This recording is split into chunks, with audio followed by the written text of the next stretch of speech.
بصريح العباره. كثير يقول أن الإنشاد الفن الملتزم حاجة باطل. حفل إنشادي، مديح نبوي، مناسبة وطنية، الفاتح نوفمبر، 5 جويلية، رمضان، خاصة في رمضان تلقى المنشد يخرج إلى المناسبات. ناهيك عن ذلك يحبوا يخدموا الباطل. عيط له أنا منشد دير لي حفلة، نقول لك زعما نقول تعرضيني داكوغ مستحقاتي كفنان. الله أعلم الفنان يستحق المستحقات ديالو. كي نقول لك لاصوم تاعي هاي لك شحال نخدم لك الحل الفني، تقول لي كيفاش أنت منشد تخدم لي بتال صوم زعما سي با نقول 5 مليون 10 مليون، يقول لك بزاف.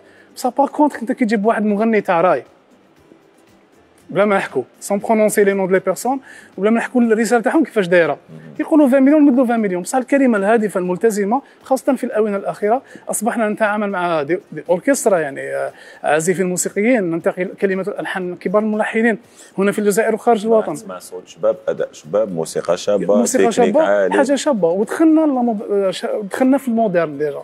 الوغ اون شونت، نغني على الحب، نغني على الصداقه، على المحبه، على كل ما تحتويه كلمه الفن الملتزم الاصيل او الكلمه الهادفه.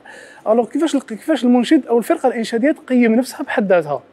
ما تخدمليش انا حفله بمليون، انا ما نجيبش فرقه متكونه من 10 يعيط لي واحد يقول لي خدم لي حفله بمليون وكانه راه طيح لك من قيمتك. يعني نو، هاوليك المحتوى تاعي، عجبك الفن تاعي، عجبك صوتي، عجبك الاداء، عجبك الاعمال كليباتي، سي اون سوم دارجون اون اون تران رانا انفيستيو في مشاريع فنيه سي با غراتويتمون، رانا كيما نخرجوا في دراهم.